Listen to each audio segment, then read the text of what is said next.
Well, I have titled this episode The Beast Caprice, although some people might call this the best Caprice as well, because it's a pretty outstanding model year for the Caprice.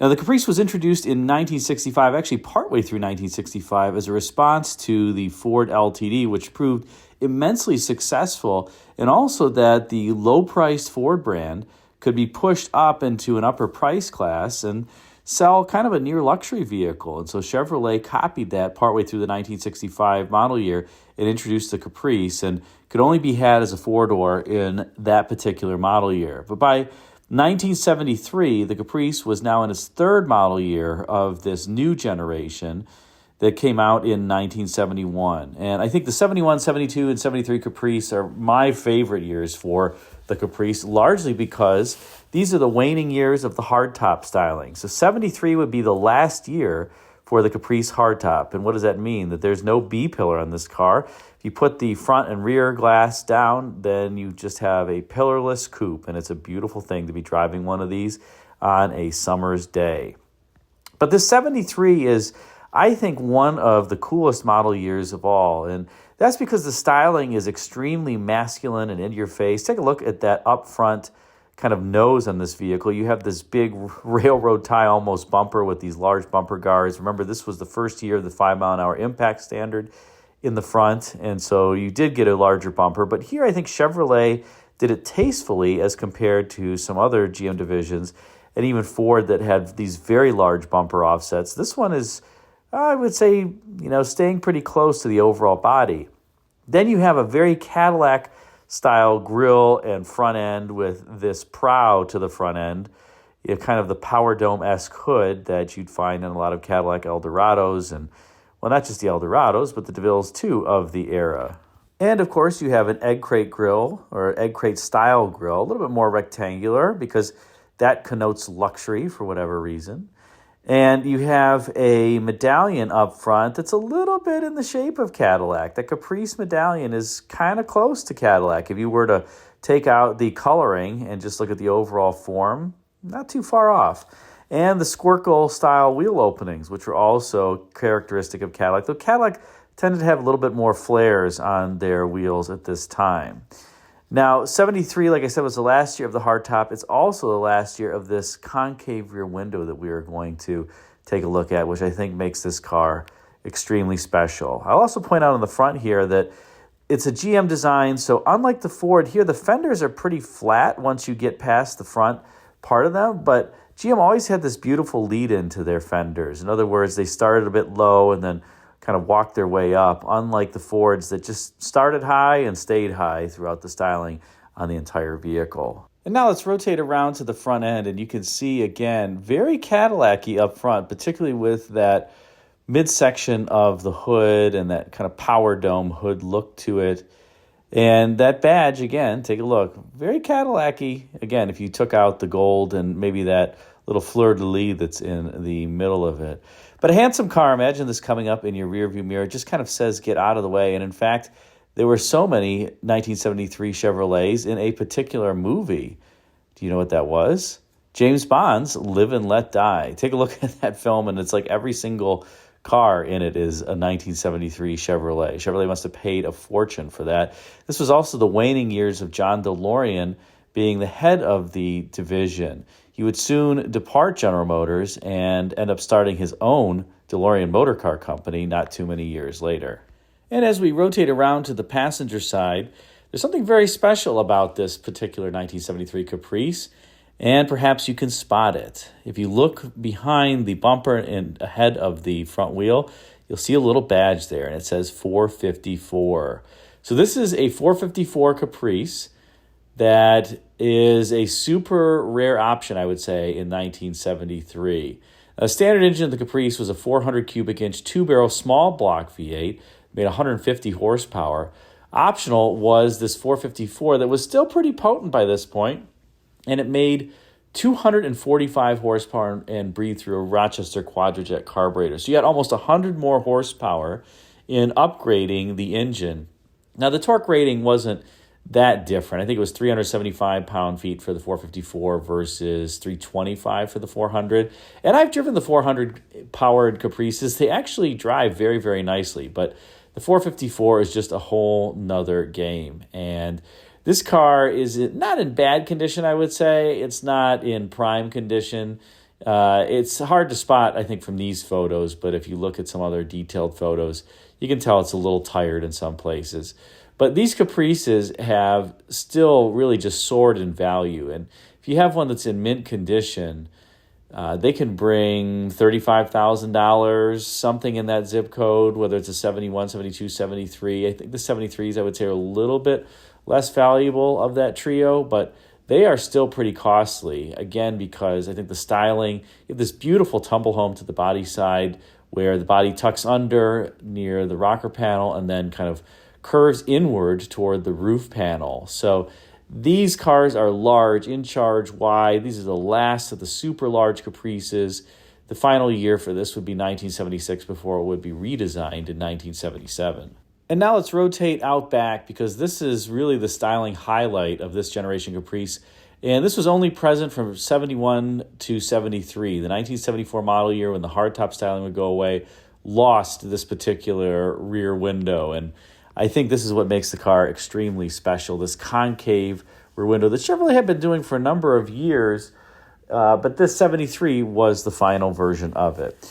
Now, this car has some non-stock modifications. I think that vinyl roof has the wrong texture to it. The taillights have been blacked out versus the standard version, but the car just looks sinister overall and super clean. I wish it didn't have that body side molding because then you could imagine just this beautiful curvature to the body standing on its own. At least it doesn't have door edge guards, so your eye doesn't kind of visually get broken up as it starts looking at the vehicle kind of from the quarter panel up to the fender. Now, the 73 Chevrolet out back here the Caprice continued with this triple taillight theme that had started with the Impala in 1958 for the top-of-the-line Chevrolet. And that three taillight theme would continue on for many years on Chevrolets. You also have a beautiful fender skirt. This was kind of the waning years of the fender skirt.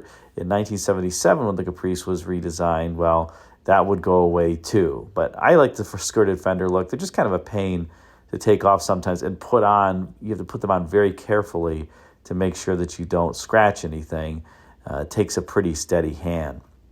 But again, the rear three-quarter view is really the pièce de résistance on this 73 Caprice. And we'll take a look at a drone view. And you really can get a sense for that rear window here. Now, why GM allowed Chevrolet to have this super expensive rear window, I don't know. I am really surprised.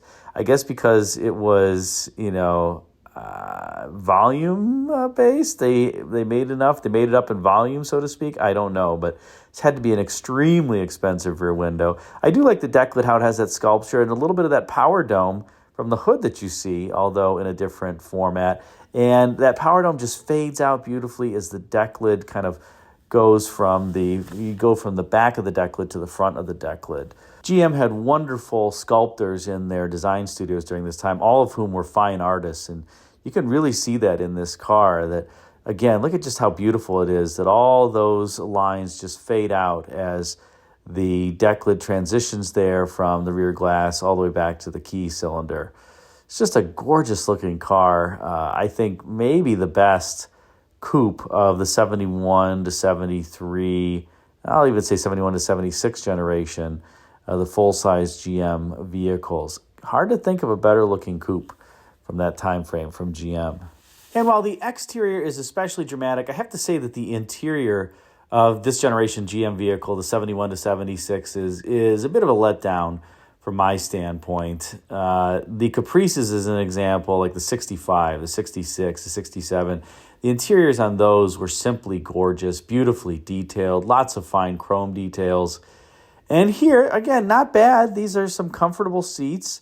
And the fabric on these has a luxurious feel to them. But take a look at that door panel, and it's just kind of uninteresting. They've got the little pull strap up top, this big armrest at the bottom that was common with other GM door panels. Of course, this one has crank windows because everything was optional back then. But it's not really all that, I guess, luxurious, and it just leaves you wanting a little more.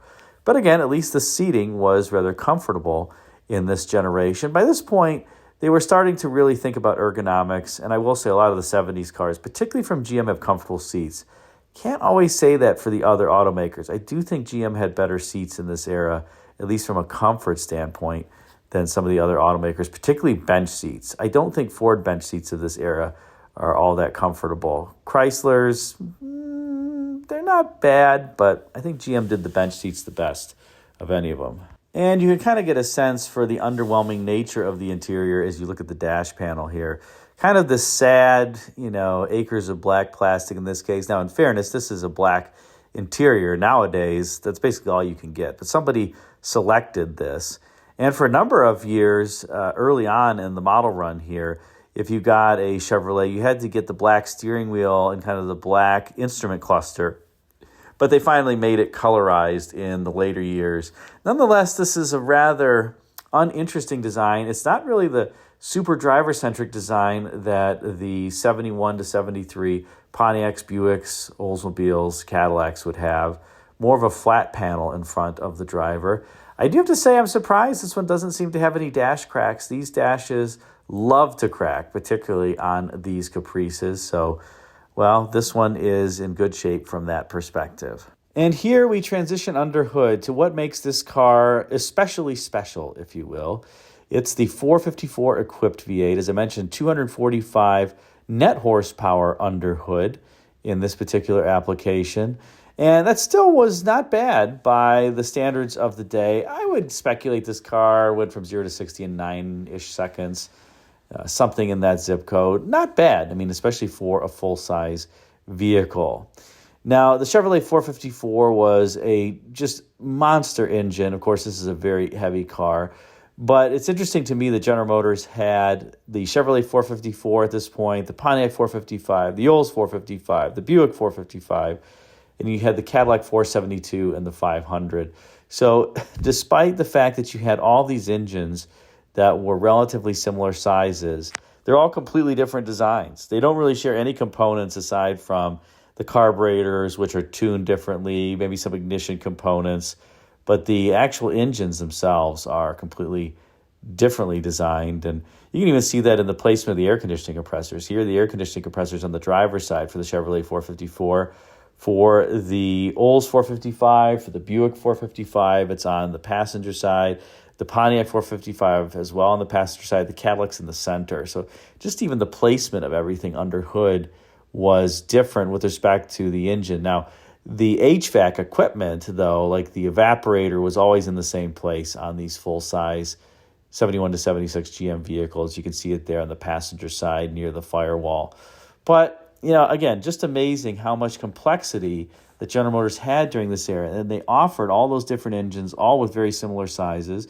But that was something customers really enjoyed because you felt like when you bought a Pontiac or an Olds or a Buick or a Cadillac or even the Chevrolet, you got the engine associated with the car that you procured.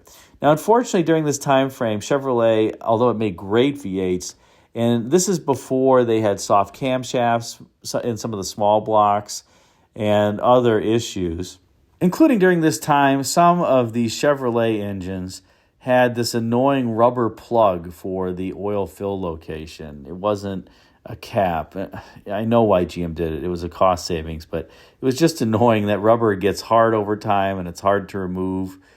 They even used it on some of the 60-degree V6s that Chevrolet produced in the 1980s. So watch out for the rubber cap. I recommend, if you have the original one, that you put it in the glove box and preserve it for originality and replace it with one that's newer and where the rubber is actually pliable. You don't want that breaking apart and then getting inside your engine. That would not be good. Now, as I said, 245 horsepower in the 454 and 73. By 1976, it was making 225 net horsepower. So it was down on power. And interestingly, the 400 two-barrel by that point was making 175 horsepower. But the standard engine in the Caprice would become the 350. And probably that was in response to the OPEC oil embargo of 1973. They wanted to offer customers luxurious vehicles, But if they were so inclined, they could get it kind of in an economy version with the standard engine. The Chevrolet 350 was a great engine overall, particularly during this time frame.